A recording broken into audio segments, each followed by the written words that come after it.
Hello, good evening. It's great to see all of you. I'm Karen Wolf, and I'm the director and librarian of the John Carter Brown Library, and it is my pleasure to welcome you here this evening for the annual Bromsen Lecture.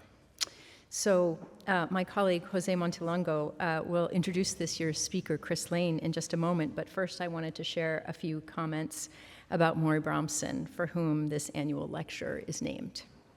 So this evening, almost 2 decades after his passing, we celebrate Maury's commitment to the JCB and indeed to Latin Americana with this annual lecture.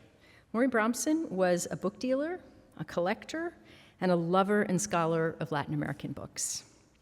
He was honorary curator and bibliographer of Latin Americana here at the JCB.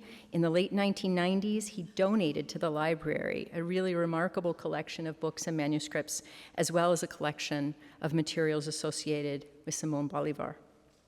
Maury was also a great benefactor to the library in other ways, endowing the position of the Bromsen Curator of Latin American Books, this lecture, fellowships, and more. The JCB inaugurated the Bromsen Room, which is just over there in the corner, in 2000, where we have a representative sample of Maury's Bolívar collection. For a full exhibit experience of the Bolívar materials, you can visit a virtual exhibit online. In the Bromsen Room, in fact, this is a bit of a twofer tonight. I don't know if all of you knew this was a twofer night, but it is. In addition to this marvelous lecture from Chris that you're going to hear in just a moment, we actually have opened, we're not really cutting ribbons exactly, but we've just opened the door on a brand new exhibit curated by Dr. Bertie Mandelblatt, the George S. Parker Curator of Maps and Prints here at the JCB. Learning to Sail, Living at Sea, Vernaculars of Transatlantic Knowledge, explores the traces left in manuscript and printed records by a diverse range of people who crossed the Atlantic Ocean, vulnerable to the volatility and the incredible violence inherent in European-led maritime activity in the colonial period. And we hope that you'll take a chance to visit the exhibit during the reception. No food and drinks in there, please. Somebody will be watching. Anyway, indeed, this lecture finds us squarely in the middle of our fall programming here at the JCB, which has featured a variety of programs, including the launch of the Race and Regency Lab, a new initiative directed by Professor Patricia Matthew at Montclair State, and just last week, a lecture as part of the Southwest Seminar on interdisciplinary approaches to colonialism in Latin America. And tomorrow, we're going to feature a discussion with Chris's colleague, Timothy Johnson, on the process of translating primary materials. And next week, we're going to host the keynote lecture and reception for the Scientia, I always mess up that word, conference on the global history of knowledge. We're really delighted to be doing that, despite my horrible bungling of the Latin there. We're committed also here at the JCB, in addition to multilingualism, which I cannot master, to accessibility, which means that as many of these events as possible will be produced in a hybrid format, just like tonight. So while we're so happy to have all of you here in the reading room, we're also so happy to have those of you who are joining us online with us. We also want you to come back again and again for these exhibits, talks, workshops, and to be part of the JCB's activities in person and online. And now I'd like to turn the mic over to my colleague, the Maury Bromsen Curator of Latin American Books, Dr. Jose Montelongo.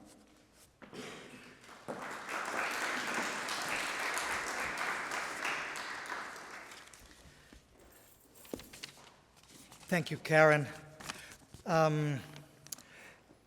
Welcome, everybody. Welcome, JCB Fellows, members of the Board of Governors, people from Brown, students from Brown, and people from Providence. I want to start by making a public announcement. If you are trying to convince a high school student or a first-year student in college to stay away from the humanities and go into a more lucrative career, then you must hide from them the books of Chris Lane. Because I'm going to show you a few. In fact, if you are watching this on Zoom and you have such a high schooler at home with you, hurry up and cover their ears, because what I'm about to tell you would put those people at risk of choosing to major in history, to the dismay of family members. Now, imagine a book that is a sort of experiment in global history by way of luxury commodities. I am quoting Chris Lane here. A book that examines the mining, exchange, and consumption of Colombian emeralds from the early 16th to the late 18th centuries. Colombian emeralds, still quoting Chris Lane here, were greatly esteemed by Habsburg and other European princes as gems and objects of scientific curiosity. Throughout Christian Europe, faceted, rounded, and tumbled emeralds were incorporated into crowns, rings, religious ornaments, and other jeweled artifacts. Some extraordinary crystals were showcased in wonder cabinets alongside Native American featherworks and other marvels. And yet, the largest stones produced in early modern Colombia soon found their outlet not in Europe or in the Americas, or even China, destination of much New World silver, but in South and Southwestern Asia, where they were consumed, hoarded, ritually exchanged, and pillaged by the rulers of the Ottoman, Safavid, and Mughal empires. The book is titled Color of Paradise, with a U, because it was published in England in 2010. So then you would show the poor victim then you would show them the image of this dagger made for the Sultan Mahmud I in 1746, with those 3 magnificent emeralds on the hilt and 1 more in the scabbard. Is the victim properly mesmerized? Not yet. Tell them then that Chris Lane also wrote a book about the Cerro Rico de Potosí, the rich hill, also now known as the Red Mountain. This mountain, in present-day Bolivia, at almost 16,000 feet, produced about half of the world's silver during the century after its discovery in 1545. The name Potosí spread around the world, and the Spanish expression vale un Potosí still refers to immense riches.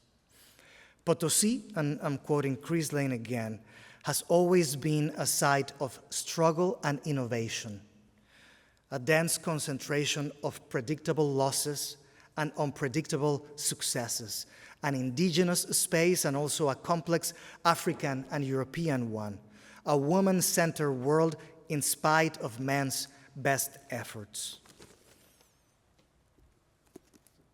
Potosí, the Silver City that changed the world, was published in 2019.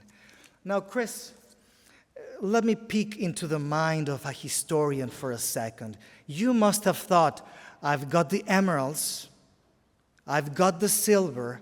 What kind of people wanted emeralds and silver very, very eagerly, ardently, violently? You probably thought, pirates. I should write about pirates.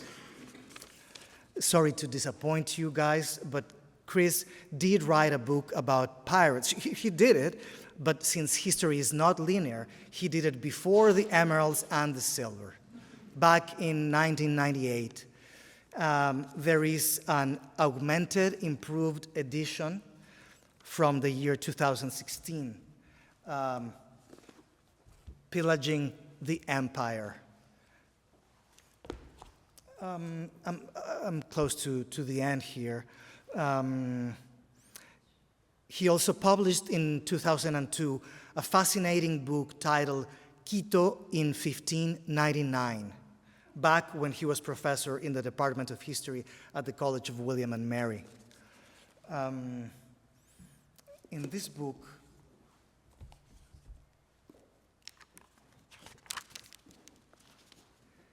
he starts with the story of this incredible painting that is the cover of the book.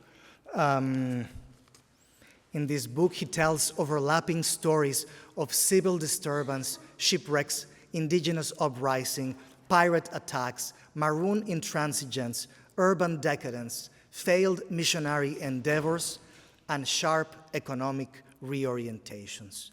Chris Lane currently holds the Franz V. Scholes Chair in Colonial Latin American History in Tulane University.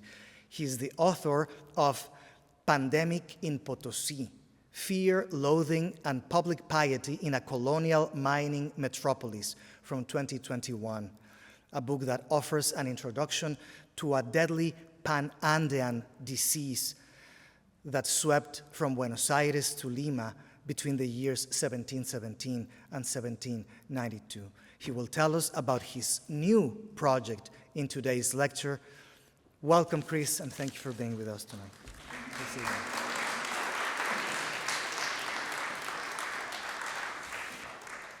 Wow.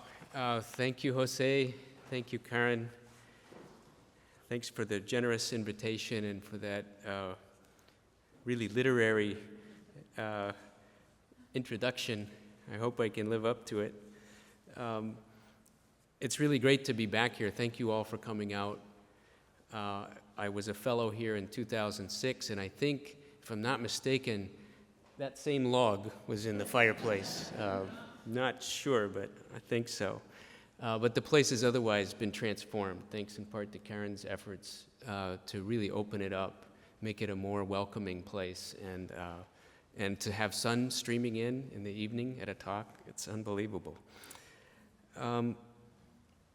It's an honor to be here in Providence to deliver the Mari Bromsen Memorial Lecture. We owe him profound thanks. I did not overlap with him, but I have definitely benefited, as I think all of you have, and all researchers who come here have, with his generous gift. And I want to mention, before I forget, that Simón Bolívar was of Basque ancestry, and I'm going to be talking about Basques this evening. I've been invited to share thoughts on current work, but I'd also like to touch on the vital and continued importance of the research library, and not just to historians, but to other scholars who go beyond the boundaries of my discipline. I need not try to convince this audience that the JCB is unique among such institutions. At least as long as we are in this building, the Americas are one. History is contested, but safe, in the sense that we share certain convictions about evidence, an honest argument. My talk happens to coincide with publication of a new book called Basques and Vicuñas at the Mouth of Hell, a documentary history of Potosí in the early 1620s. And it's literally hot off the press. This may seem like a narrow topic compared to emeralds in the global sphere or piracy, but I hope to convince you otherwise. This is a book about the pressing and current problem of historical truth. You might say the Rashomon effect meets fake news by way of a cauldron of hot emotion. It's a story about spin in the age before newspapers, and also about translation. My friend and translator, Tim Johnson, who is here in front, he and I will discuss tomorrow some of the problems of translating 17th century Spanish voices for a modern audience. I hope some of you can join us. The story of early 1620s Potosí has a close Brown University Library connection, which I'll get to shortly. It's not a story of the JCB, which I can only lamely apologize for. It's about the hay. But you could do worse than have two dueling research libraries within a stone's throw of one another. One can only hope that no interlibrary civil war breaks out in the green. What I'd like to do first is reflect on what I'm calling Indiano tales not Indiana Jones, but Indiano tales, which the John Carter Brown Library possesses a great many across a dozen genres. I'll stick to text in Spanish, saying only a word or two about a few items that I consulted while here at the John Carter Brown Library on a fellowship some years back. These imperial texts, as I'm calling them, composed by mostly Iberian immigrants, demand context, and I'm only offering a fast and loose sketch, using New Granada and then Greater Peru, and finally the Indies, before we turn to Potosi in the Bolivian Andes. Here I list several genres and their basic aims. I argue that many Indiano authors struggled to create the impression of empire, of control of lands, waters, peoples, of souls, of hearts and minds that they could not possibly control, that neither Spain nor any other foreign interloper could control. This book, known to scholars as La Milicia Indiana, or the Indian Militia, exemplifies the blend of imperial expectation and failure, of disappointment, shortcomings. Bernardo de Vargas Machuca was a late arriving, failed conquistador, and his absurd ambition, not for one more, but four, speaks volumes. A la espada y el compás, más y más y más y más.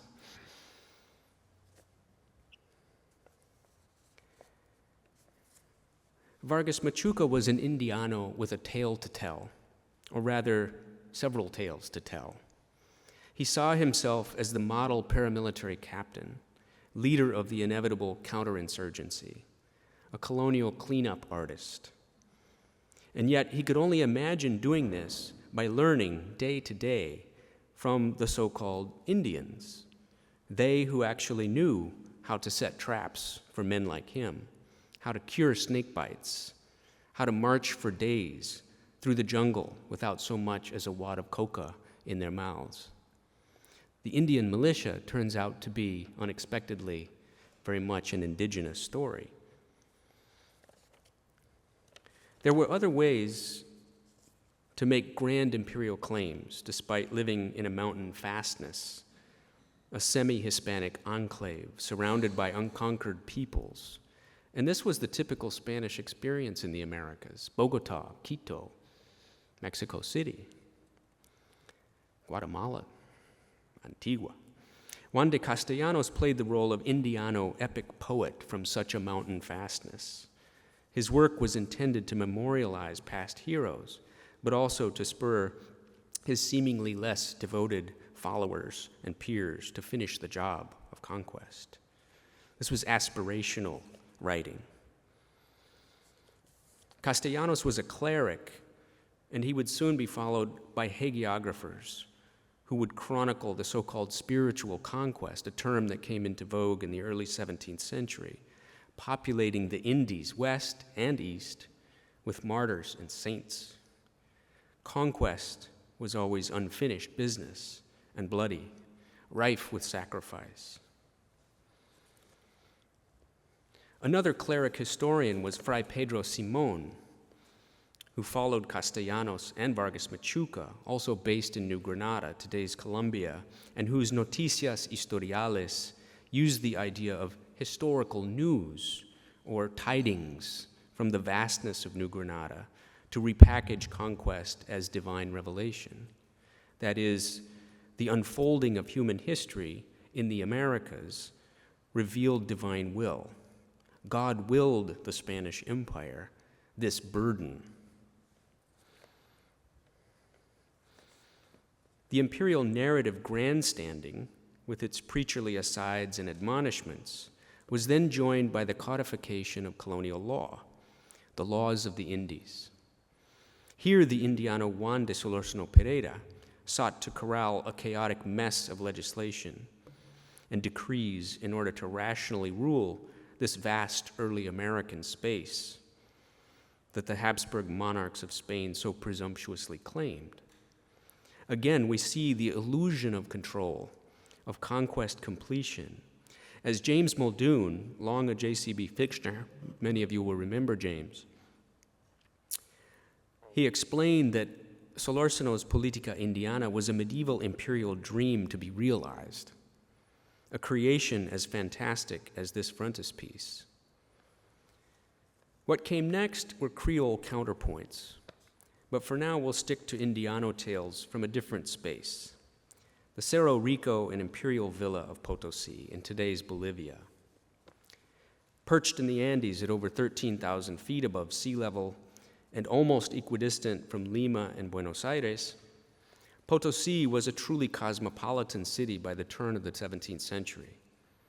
There were numerous indigenous groups in and about town speaking half a dozen or more indigenous languages, plus a growing number of multilingual Africans.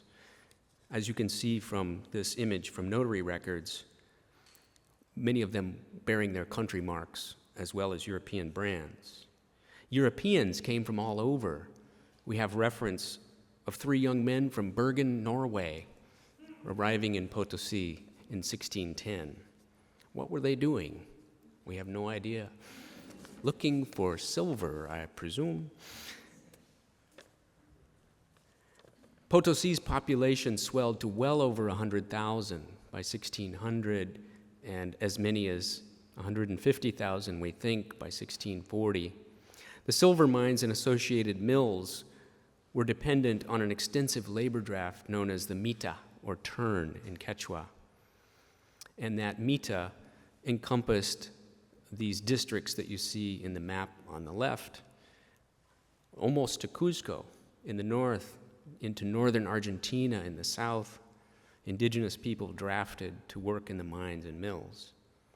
Footloose migrants, most of them Indianos, that is, coming from Spain, also flooded the imperial villa, often armed. They were called loosely soldados, soldiers of fortune. A rare sketch of the city and Cerro Rico from the early 1630s includes men with muskets and mounties with broad-brimmed hats, possibly made from felted vicuña wool, hence the term vicuñas, a wild relative of the llama. This was the Old West, but in South America, a super high-altitude deadwood. Veterans of many foreign wars, Spanish soldiers had a reputation for mayhem, whether in Europe or in the Philippines. Potosi drew many young armed migrants with its famous scent of silver. Touchy about status, full of bravado, some were quick to kill. Could their violent energies be harnessed and directed?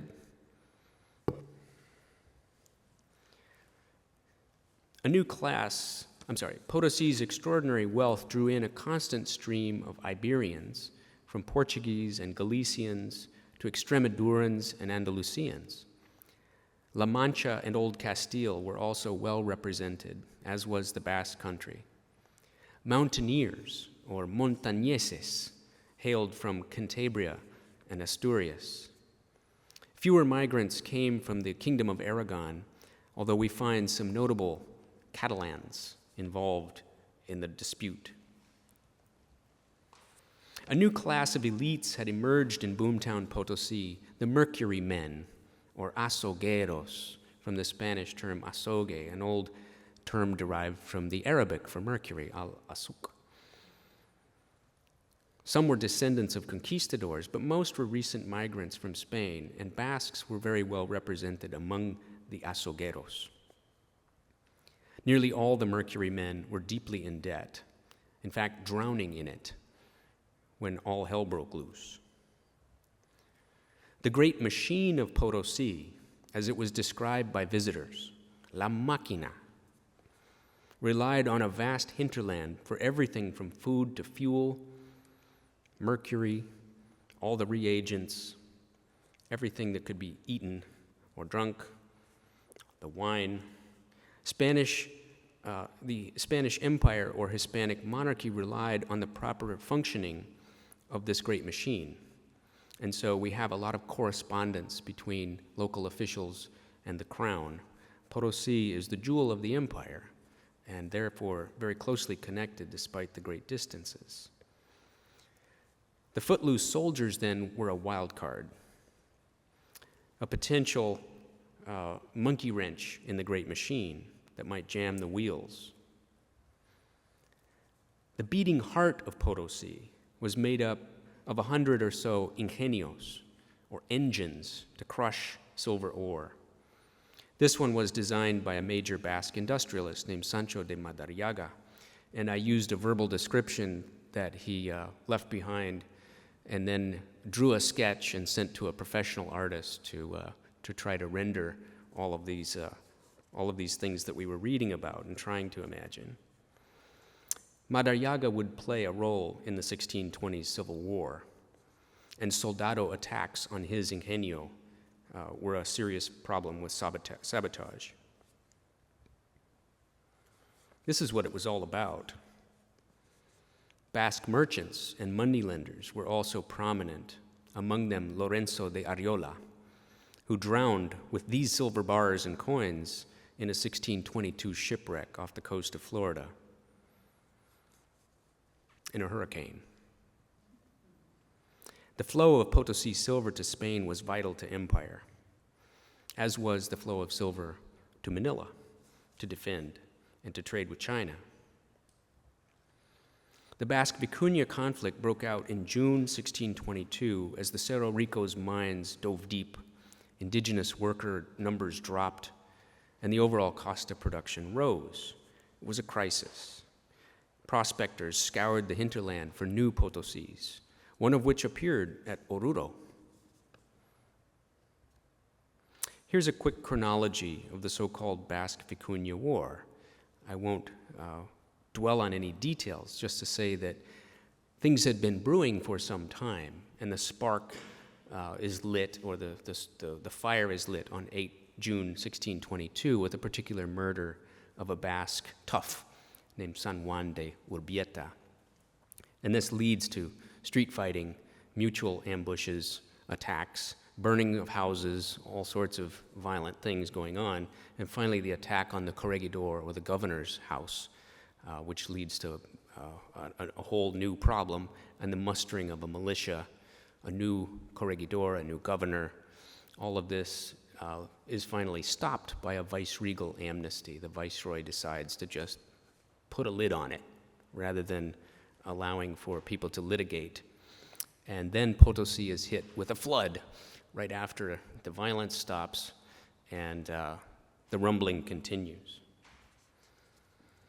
Even before the smoke cleared or the dust settled, eyewitnesses began composing instant histories, all of them partisan, but all of them claiming to be neutral. Here are the first two that Tim Johnson and I collected and translated, one at the British Library and one at the New York Public Library. The one on the right was not even in the catalog. It was accidentally brought to me when I was in the reading room. And I said, where did this come from? I think I know what this is. I know the story. I assumed that someone had published on it. I talked to everybody I could, and they said, nope, never heard of it. It turns out to be the fullest, longest narrative account of this event, and so it's the kind of showpiece. And then we found that the Basques were, I'm sorry, the image is kind of covering up some of the words there, but the Basques took refuge in the Augustinian monastery where they had a confraternity to Our Lady of Arantzazu. Those of you who've been to Gipuzkoa know where this is and how important it is to Basque identity. But all of their prayers to the Virgin could not save them, and they were thus moved off to the city of La Plata, about 100 miles away, what's today Sucre, Bolivia.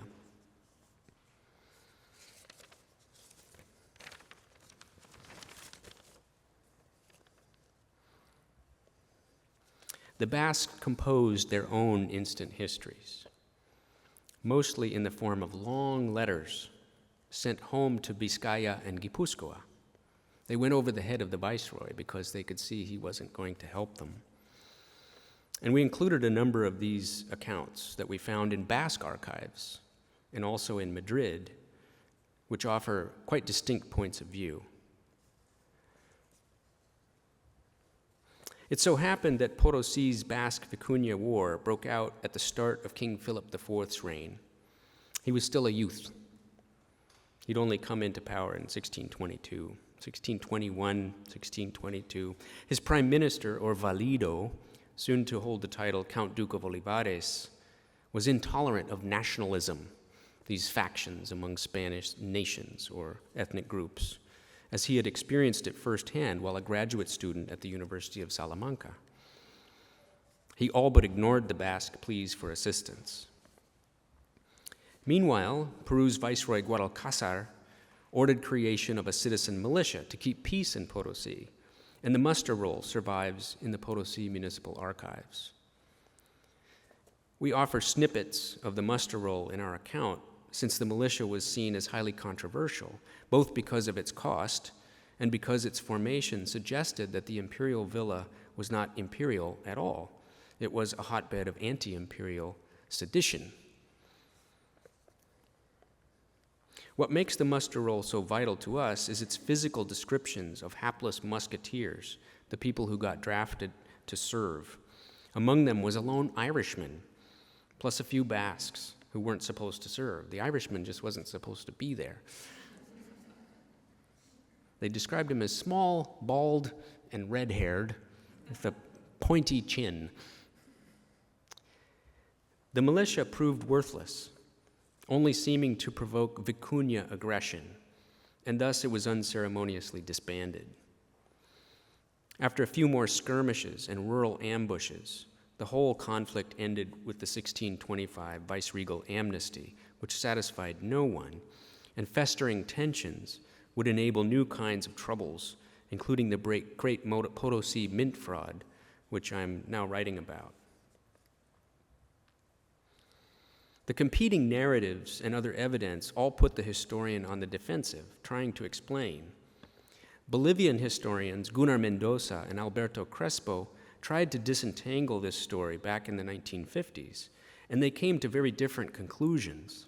Both suggested that the fighting concealed deeper structural misalignments, but was this a case of Basque capitalists versus Vicuña proletarians, as Crespo claimed? Here is where Brown University enters the picture at last. Some of you may recall the 1975 book, Tales of Potosi. R.C. Padden, who was in the history department, if I recall correctly, put this together along with Francis Lopez Morillas, the translator.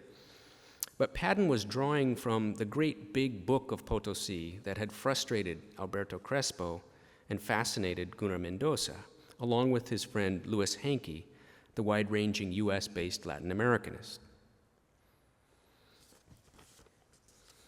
Doing research for the Library of Congress Hispanic Division in the 1930s, Hankey came across a manuscript copy of this history of Potosi by a man calling himself Bartolomé Arsanz de Ursúa y Vela. He was a Creole writer from the early 18th century, born in Potosi, and his aim was to make sense of why his great hometown had fallen on such hard times. Hankey then discovered that the only other known copy of Arsanz's manuscript was held by Brown's Hay Library. With Mendoza, Hankey produced this handsome 3-volume set, plus the English introductory overview. Can you imagine there was a Brown University press with an imprint in Mexico City? Arsanz cast the history of Potosi as a cosmic drama, its chronological progression as a series of divine punishments. There were 3, of which the Basque-Vicuña conflict was number 1. Strike 1. Eventually, Arsanz, as he was writing, lived through Strike 4, the plague that was mentioned in the introduction in the early 1700s. Arsanz treats the Basque-Vicuña conflict in excruciating detail because it constituted the first great punishment that destroyed his favorite city. Factionalism was an old Iberian obsession. Arsanz was translating, trying to make Potosi familiar for an Iberian audience. Some would say to make it medieval. When reading Arsance's account of the Civil War, we discover how much he seems to rely on the anti-Basque narratives that were available to him. And he cites a number of these, many of which he seems to have made up, that seem absolutely false. This is what upset Alberto Crespo, the Bolivian historian, when he was trying to use Arsance as a source. He's like, I can't trust him on anything. Gunnar Mendoza said, oh, but this is great literature. This is a Baroque treasure. Louis Hankey joined him in saying, yes, we must publish this thing. It's too crazy. Mendoza then spent a long time trying to find all of these narratives, of which we ended up, Tim and I, putting together a collection and trying to put them in one place. So it led us to our project, inspired us after our own archival discoveries. We're essentially putting a set of competing Indiano tales out to rekindle interest in the truth about 17th century Potosi's crisis and decline, but also to spark debate about the nature of historical evidence and how it informs or fails to inform canonical texts. We trust Arsance, the Creole counterpoint historian, at our peril, and yet his narrative must not be ignored. We must ask, what was he trying to say and to whom? He wrote 1 million words. He had a lot to say. Here in our beloved archives and research libraries, we work with texts out of context, with artifacts, but without authors, or with authors whose lives remain mostly opaque to us. We struggle to imagine lost worlds, their worlds, or the worlds they too were struggling to imagine or make sense of, to make legible to others. Our Indiano and Creole tellers of tales told long tales at times, and sometimes they hove close to the truth. Our clearest windows on this thing we call vast early America are their works, to which we add archival traces, plus a crude image or two, some historical archaeology, if we're fortunate, museum-quality artifacts, materials. Yet these worlds, these imaginary empires, recede from us even as they push forth or assert themselves by way of startlingly resilient texts, like the oddball Indian militia. We search for elusive women in text and archive, for indigenous, African, and other subaltern voices. They are there in the interstices of our narratives, our tall tales, but we strain our ears, read against the grain. At times we hear them, if faintly. At times their actions, as reported by others, all but shout. Each text hides a chorus, conceals a context. Long ago, Borderlands historian Herbert Eugene Bolton called for the study of Greater America, a reflection perhaps of optimistic times or of his own optimistic personality.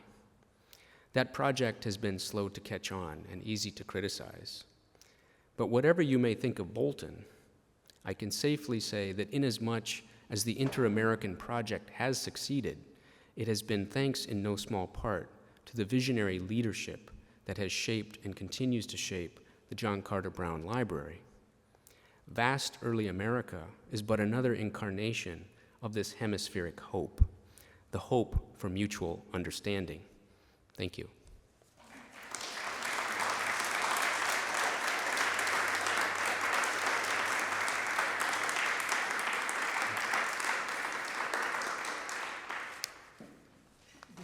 We have time for questions, 15, almost 20 minutes perhaps. Anybody, and we will take from some online. I will gladly start with a quick one. I mean, the answer will depend more on Chris. Chris, I'd like to ask you if you could give us a quick sensory walkthrough Potosi, 1620 or 1600, whenever you want, but how did it, what were the sounds that you heard near these mills? What were the smells that you imagine or that you found in the sources? How did the mountain look at night, for instance? What were people chewing or eating? That is the question. Well, I'm going to take a little flight then of imagination based on a wide variety of eyewitness descriptions, along with the kind of material that shows up in notary books, which gives us a sense of what people were chewing and eating and drinking and spitting, how they were feeling.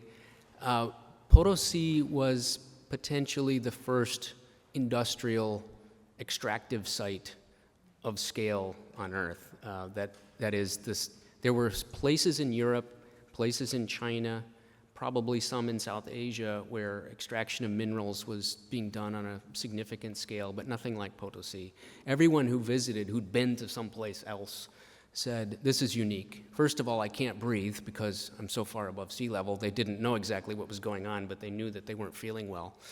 And someone would thrust coca leaves into their hands and say, chew on this. Maybe it'll make your headache go away and you'll be able to breathe a little bit better. But Potosi was a punishing place. It's very cold at night. It's not very hot during the day, but the sun burns you. They have a joke in Spanish there. El sol aquí te quema, pero no se calenta. The sun here burns you, but never warms you up. And so it's a place that, even for indigenous people, was difficult. The altitude, the hard work, climbing the mountain, going underground, and it's a 24/7 place. So that's why I say it's one of the earliest industrial sites. The mills ran all night and all day, as long as there was water.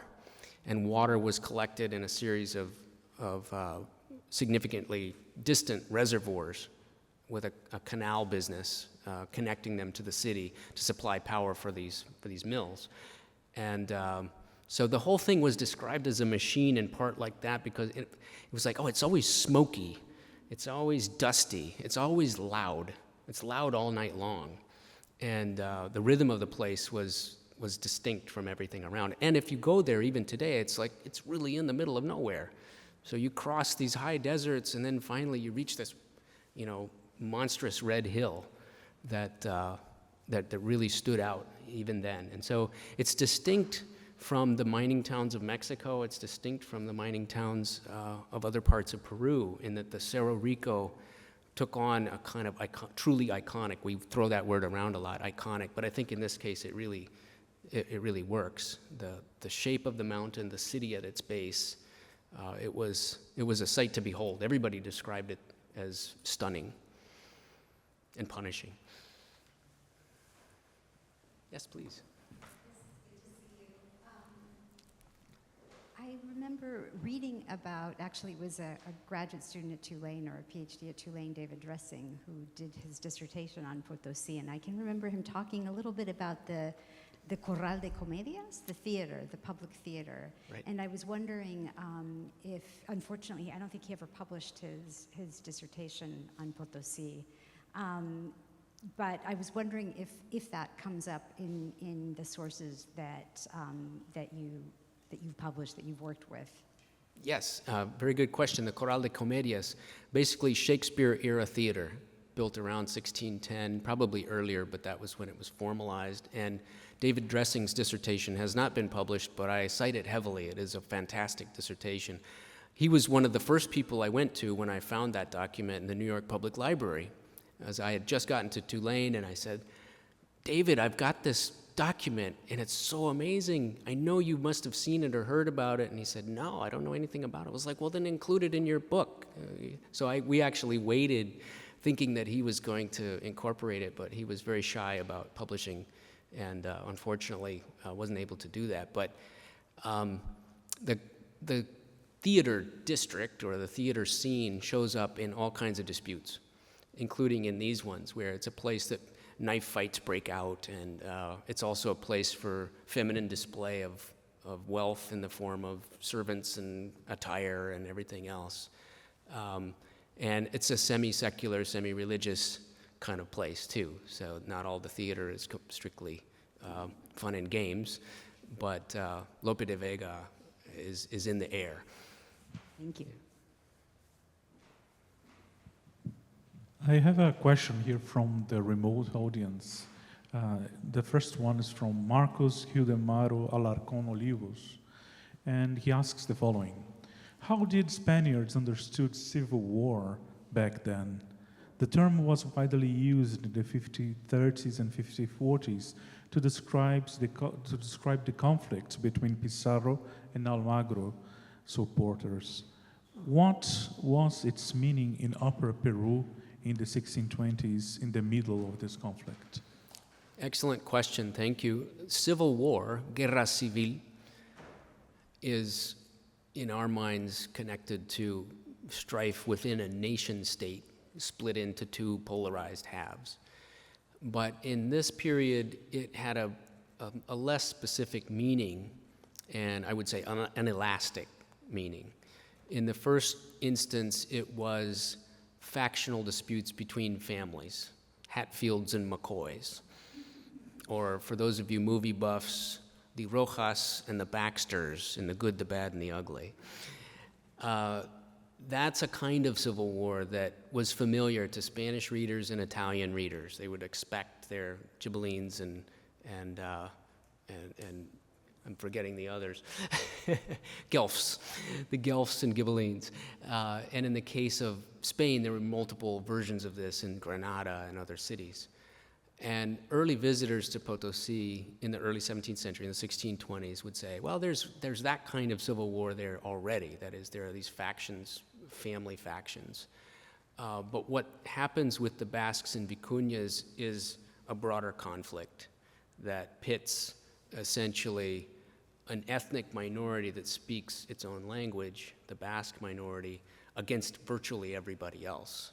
And it's a question of who will defend them against these others. And so the term is, by the Basques, used to show, no, we're being marked for annihilation, and we're trying to fight back, and we need the crown on our side in order to defend ourselves as good subjects, as faithful subjects, as taxpayers, as people who participate in military affairs and religious affairs and so on. So it's a test of royal justice, and the absence of royal authority allows this civil war to carry on. Yes. Yeah, so my question is about, you're referring to Potosi as this machine, right, that sits at a high altitude, and all the things that you need to live have to come in from somewhere else. And so I was curious, in the context of this fighting in the streets and houses burning down, what happens to those supply chains? Are there shortages? Are there blockades? Are people who maybe aren't directly involved in the fighting starting to get concerned about its wider effects? Yes, great question. In fact, that was the first question I asked. Like, what was day-to-day life like? Was it really affected? Were sales affected? Were people interfering with the day-to-day operations of the mines and mills? The short answer is, surprisingly, business carried on. And I found this mostly through notary records. So in the book, I spend the final chapter talking about more or less day-to-day exchanges, as far as I can tell from the 1620s notary books that have survived, plus the royal treasury records that show that silver kept being produced. So certain Basques were being pushed aside, but the mines were actually booming, and there were not the mines themselves, but the mills were functioning.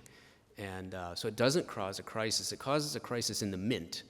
For some reason, mint production is interfered with in the last years of this conflict, and I don't have a description why that happened. But as far as I can tell, people went on. They just carried on. It's like, oh yeah, they're murdering each other in the streets again. How much is this? They just went about their daily business. And indigenous people, we have very few viewpoints from indigenous people, enslaved Africans who are at the margins of this. And they seem to take the same sort of position, like, well, you know, this is something among the Castilians or whatever. I don't know what they're fighting about.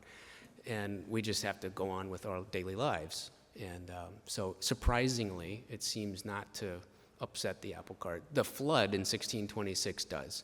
That actually shuts everything down for a little while.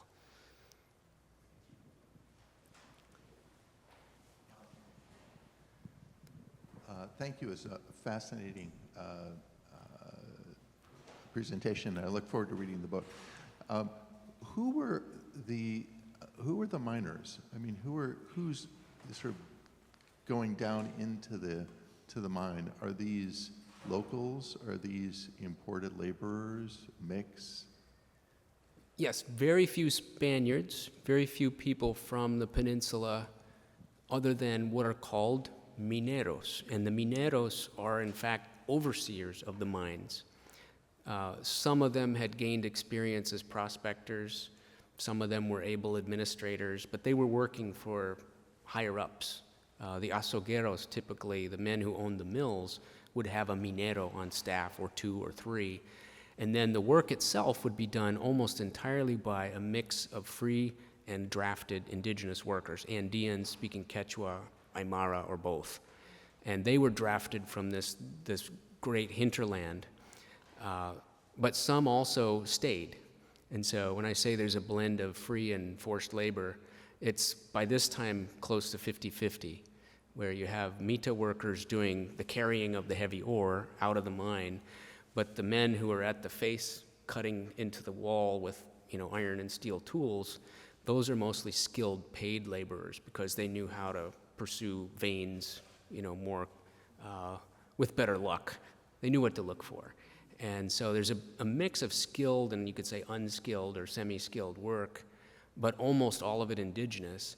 And those few Spaniards who went into the mines and described it would say, not only is this a hellish world, it's completely unintelligible to me because everyone's speaking Quechua or Aymara. I don't know what they're talking about. They have their own vocabulary, for the tools, for the types of ore. They have their own rituals. So there's a mining culture underground. I think it's safe to say that Potosi is distinct in that way too, and that there's no other place on earth that I know of that has so many people underground all the time, right next to the city.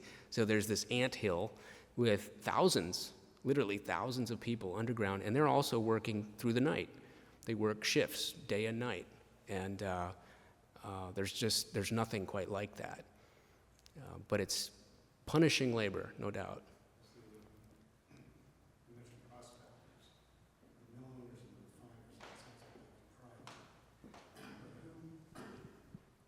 Who held the claims in terms of, did the prospectors come in? Who held production? And I guess the Spanish took most of the economic benefit, but how did it stay in Potosi, and how did wealth get transformed there, with most of it actually being taken by, I guess, the crown, correct?